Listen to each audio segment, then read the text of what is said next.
प्रश्नावली 13.4 का फर्स्ट प्रश्न है, पानी पीने वाला एक गिलास 14 सेंटीमीटर ऊंचाई वाले एक शंकु के चिन्ह के आकार का है। दोनों वृत्ताकार सिरों के व्यास 4 सेंटीमीटर और 2 सेंटीमीटर है। इस गिलास की धारिता ज्ञात कीजिए। अब इस क्वेश्चन में क्या दिया है, दो आधार हैं 4 सेंटीमीटर और 2 सेंटीमीटर। तो त्रिज्या क्या होगी, 4 का आधा करेंगे 2 सेंटीमीटर और 2 का आधा करेंगे तो 1 सेंटीमीटर। जो ऊपर वाला जो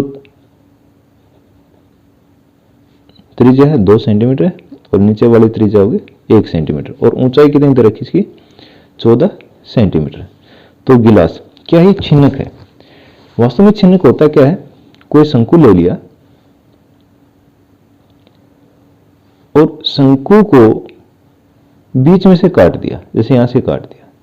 काटने के बाद इसके दो पार्ट बन जाते हैं, एक तो छोटा शंकु रहेगा ऊपर और एक जो दूसरा शंकु का एक पार्ट रहेगा जिसकी दो अलग अलग त्रिज्याएं होगी। अब इसको हम क्या बोलेंगे, छिन्नक। अब ये गिलास से हमारा एक छिन्नक के आकार का है। तो इसका गिलास का धारिता निकालनी, गिलास की धारिता, धारिता क्या होती है, इसके अंदर कितना सामान आ सकता है या आयतन, ये दोनों सेम ही चीज है। अब देखो, अब इसका फार्मूला क्या होता है, 1/3 पाई और h, दो त्रिज्या है तो r1 स्क्वायर r2 स्क्वायर दोनों का स्क्वायर और प्लस r1 और r2। अब वैल्यू पुट कर दो इसके अंदर, 1/3 और पाई का मान होगा 22/7 और h कितनी 14, चलो पीछे लिख देता हूं उसको 14। r1 स्क्वायर, r1 है 2 का स्क्वायर प्लस r2, अभी हमने r2 ले लिया, 1 है तो 1 का स्क्वायर प्लस r1 r2 दोनों को गुणा करें 2 गुणा 1, h ये पहले आना था ये पीछे लिख दिया। अब इसको सॉल्व करते हैं, 1/3 गुणा 22/7 गुणा 14 और 2 दूनी 4 और 1 5 और 5 और 2 7, काट दो, 7 से 7 कट गया, 14 दूनी 28, 28 के 11 गुणा करेंगे 308 और बटे 3 और भाग देंगे 102 सही 2/3 और सेंटीमीटर है तो आयतन किस में आता है, घन में, घन सेंटीमीटर। तो उस गिलास के अंदर कितना पानी या दूध आ सकता है, जो उसकी धारिता या उसका आयतन कितना, 102 सही 2/3 घन सेंटीमीटर। सेकंड क्वेश्चन है, एक शंकु के छिन्नक की तिर्यक ऊंचाई 4 सेंटीमीटर है तथा इसके वृत्तीय सिरों के परिधियां दे रखी हैं 18 सेंटीमीटर और 6 सेंटीमीटर है। इस छिन्नक का वक्र पृष्ठीय क्षेत्रफल ज्ञात कीजिए। अब इस क्वेश्चन में एक तो तिर्यक ऊंचाई दे रखी है,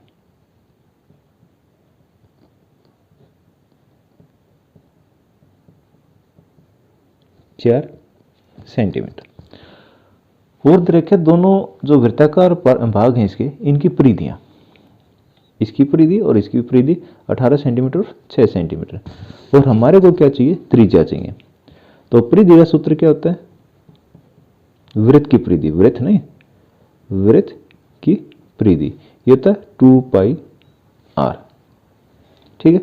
तो 2πr1 ले लेते हैं एक को, ये हो गया हमारा 18 सेंटीमीटर और r1 बराबर है 18/2 पाई। अब इसको काट दो 9/पाई सेंटीमीटर, ये क्या आ गया r1। अब r2 भी ऐसे निकाल देते हैं, 2πr2 बराबर है ये दे रखा 6 सेंटीमीटर, ठीक है। और r2 क्या होगा 6/2 पाई, 2 से कट गया 3 तो ये आ गया 3/पाई सेंटीमीटर। हमने पाई का मान नहीं टेकना क्योंकि आगे हमने जो चाहिए पाई वहां कट जाएगी। अब ये हमने निकालना है छिन्नक का पृष्ठीय क्षेत्रफल, छिन्नक का वक्र पृष्ठीय क्षेत्रफल।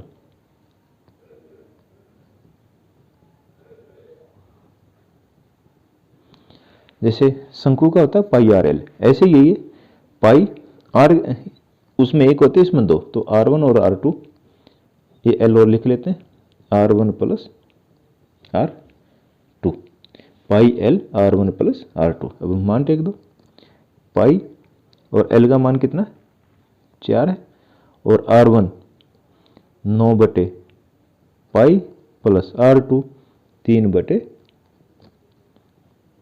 पाई। अभी हो गया पाई गुणा 4, और ये अंदर हो जाएगा 12 पाई।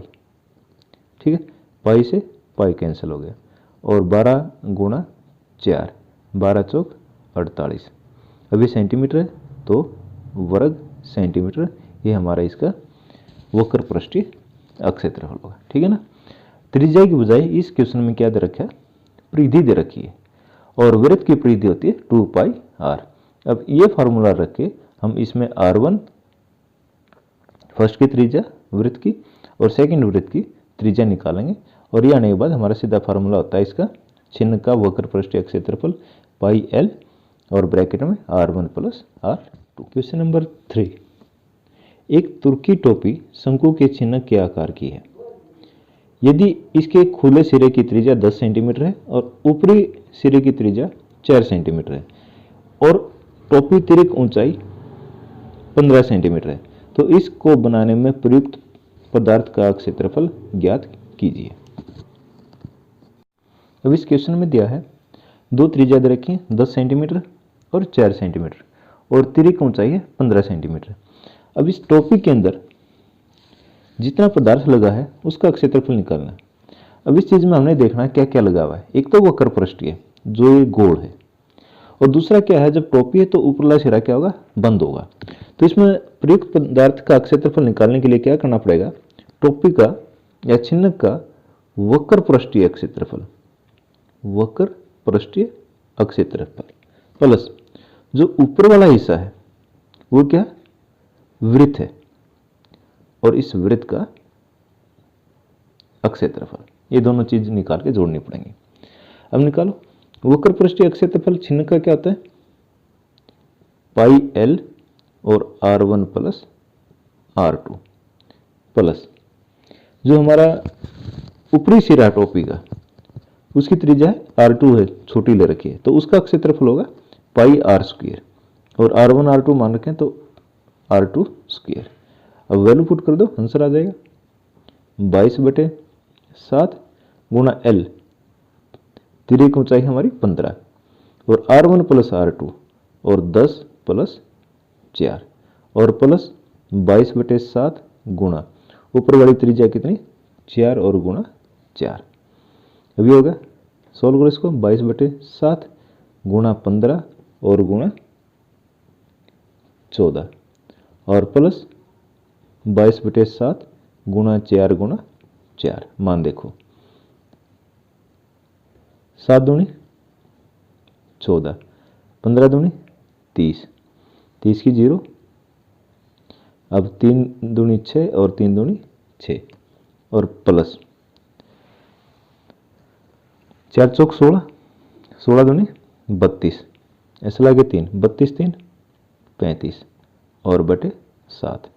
अभी होगा 660 प्लस, अब इसको भाग दे लो, 7 पंजे 35, 0 2 उतार लिया, ना गई चढ़ा दी 0, अब 2 है 1 0 और उतार ली 20 हो गया, 7 दूनी 14, 20 में से 14 गए 6, फिर 0 उतार लिए 60 हो गया, और 7 8 56।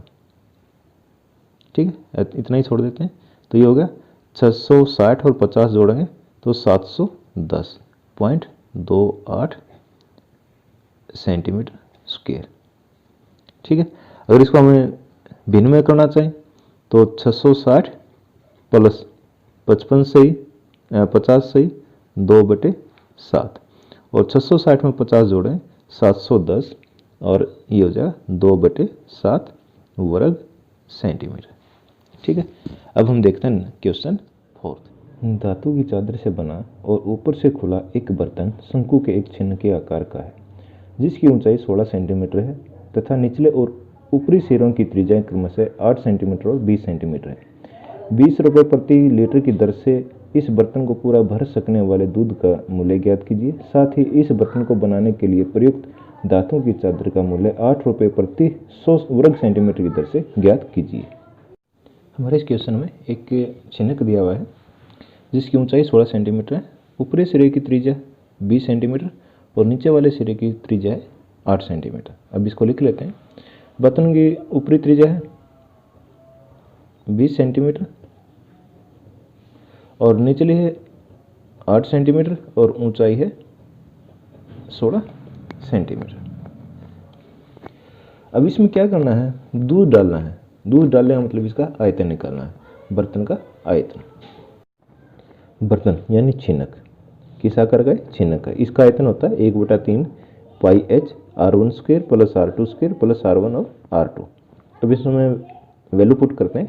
1/3 22/7 और h कितना 16 है, तो R1² हो गया 20 का स्क्वायर, R2² हो गया 8 का स्क्वायर और R1 और R2 दोनों गुणा करें 20 गुणा 8, तो 1/3 22/7 16, 20 का स्क्वायर 400, 8 का स्क्वायर 64 और दोनों गुणा करें 160, तो 1/3 22/7 गुणा 16 और इनको जोड़ेंगे होगा 624, 3 से भाग होगा 208। अब इनकी गुणा करेंगे, ये होगा 73,216/7 बराबर है 10,459.43 घन सेंटीमीटर। अब हमारी इकाई क्या थी, सेंटीमीटर थी, तो ये मान आया घन सेंटीमीटर। अब जो दूध है वो दे रखा है लीटर में, 20 रुपये प्रति लीटर की दर से। अब इसको लीटर बनाना है। ये फार्मूला याद रखना, 1000 घन सेंटीमीटर बराबर है 1 लीटर। 1 लीटर के अंदर 1000 घन सेंटीमीटर होते हैं। अब इसको 1000 से डिवाइड करेंगे, भाग देंगे तो क्या होगा 10.45943 या 10.45 और शुद्ध मान निकालना तो 10.46 लीटर। अब ये दूध की मात्रा आ गई।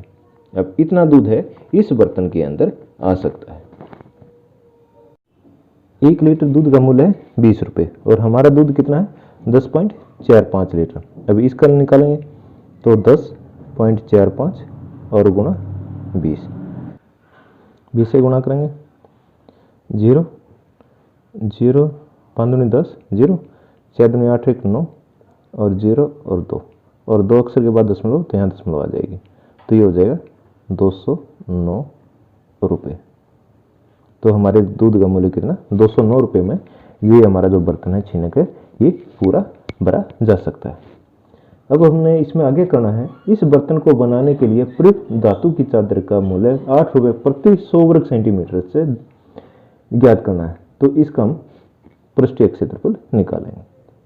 अब बर्तन का वक्र पृष्ठीय क्षेत्रफल, इसका फॉर्मूला होता है पाई एल और R1 प्लस R2 वक्र पृष्ठीय।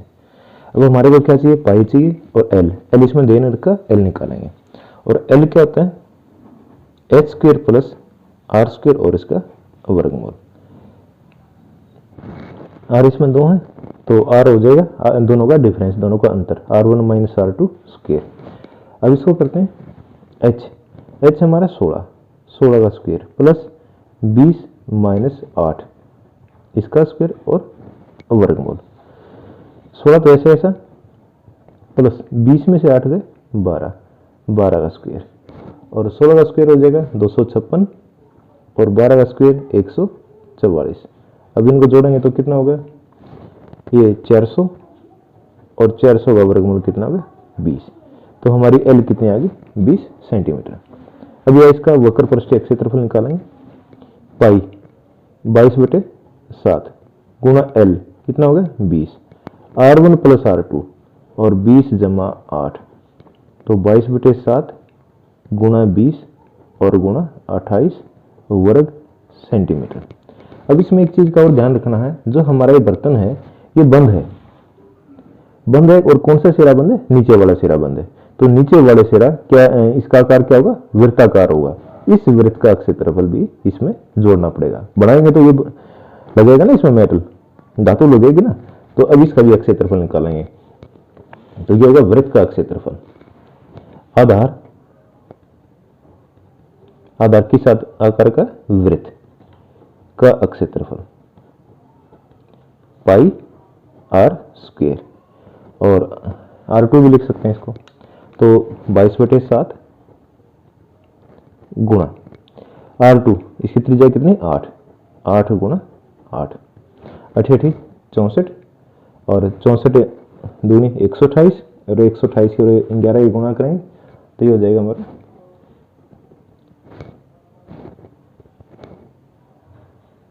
1408 और बटे 7 वर्ग सेंटीमीटर।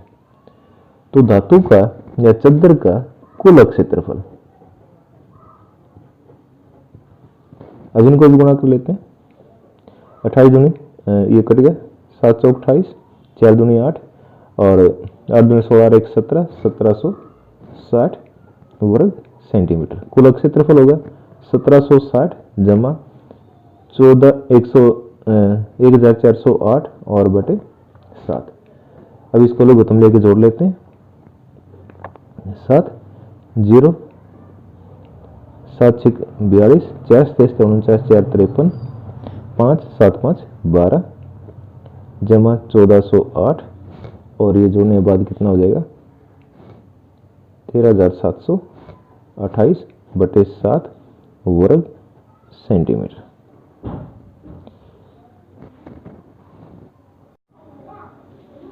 अब 100 वर्ग सेंटीमीटर धातु की चादर का मूल्य दे रखा है 8 रुपये, और हमारा जो क्षेत्रफल है 13728 बटे 7 वर्ग सेंटीमीटर है।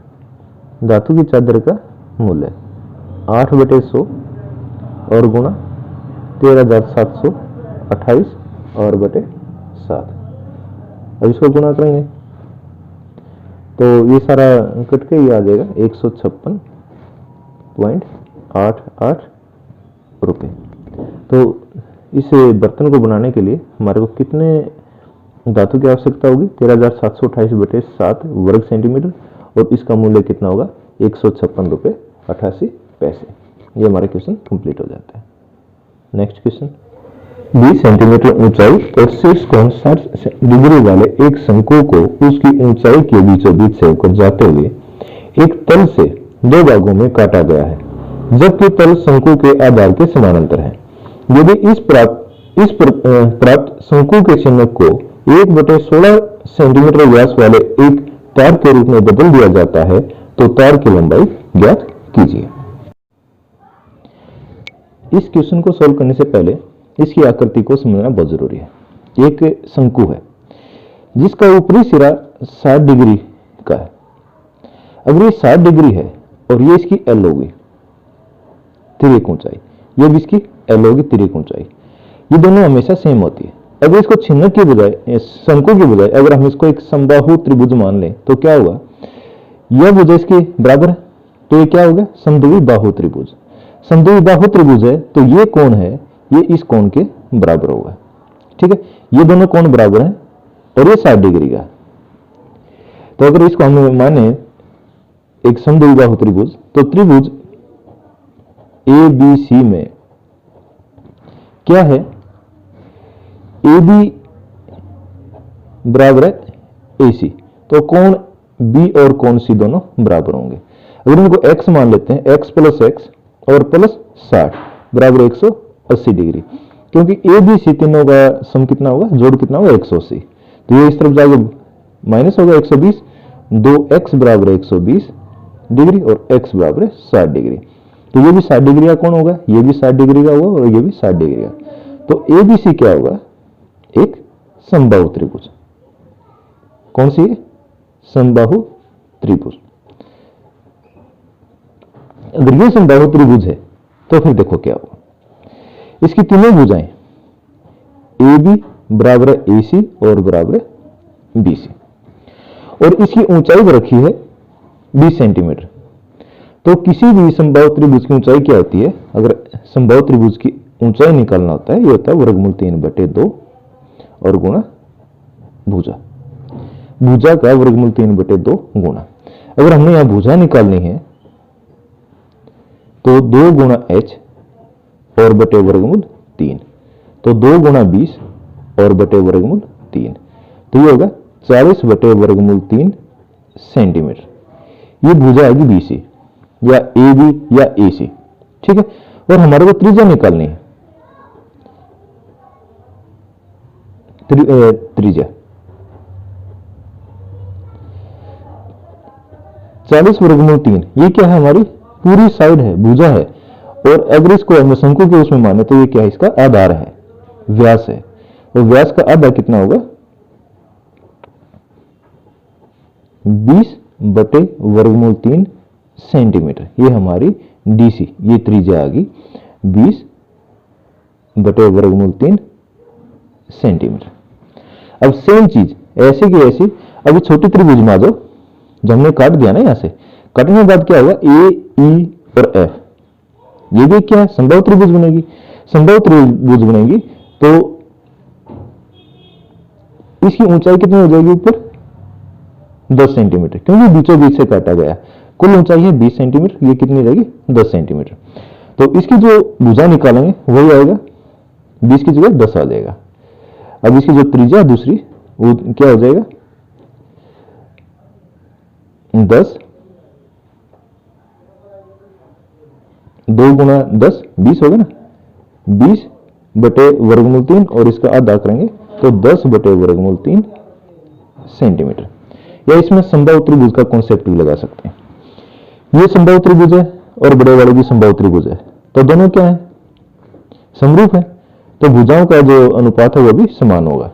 अब ये 10 है और इसकी ऊंचाई कितनी है, 20 है, तो इसकी त्रिज्या अगर 20 वर्गमूल 3 है तो इसकी त्रिज्या इसकी आधी हो जाएगी, 10 बटे वर्गमूल 3 सेंटीमीटर। अब इसकी हमारी दोनों त्रिज्याएं आ गई है। अब इसको निकालना बहुत आसान है। अभी छिन्नक का हमने तार बनाना है, तो इसका आयतन निकालना पड़ेगा। इसका आयतन और तार का आयतन दोनों बराबर करने पड़ेंगे। आयतन निकालने के लिए जो हमारा फार्मूला होता है आयतन का, वो 1/3 पाई h और r1 square plus r2 square plus r1 और r2। तो त्रिज्याएं चाहिए 20 बटे वर्गमूल 3 सेंटीमीटर और 10 बटे वर्गमूल 3 सेंटीमीटर, और इसकी ऊंचाई कितनी, 10 सेंटीमीटर। अब छिन्नक का आयतन निकालेंगे। ये हमने क्यों निकाला, ये जो फार्मूला लिखोगे आप समझ में आ जाएगा। 1/3 पाई h r1 square plus r2 square plus r1 और r2। हमारे को ऊंचाई दे रखी थी, पहले 20 थी और आधा काटने के बाद इसकी ऊंचाई कितनी बचती, 10 सेंटीमीटर। और त्रिज्याएं चाहिए थी, त्रिज्याएं निकालने के लिए हमने इसको संभव त्रिभुज बनाना पड़ा। अब इसमें मान रखते हैं 1/3 पाई को पाई रहने दो, h है 10, r1 स्क्वायर 20 बटे वर्गमूल 3 और इसका स्क्वायर प्लस r2 10 बटे वर्गमूल 3 और स्क्वायर प्लस r1 r2 20 बटे वर्गमूल 3 और गुणा 10 बटे वर्गमूल 3। अब ये होगा 1/3 पाई और h का मान 10, 20 बटे वर्गमूल 3 तो ये होगा 400 और वर्गमूल 3 का वर्ग होगा 3 प्लस 100 बटे 3 और प्लस 200 बटे 3। ठीक है।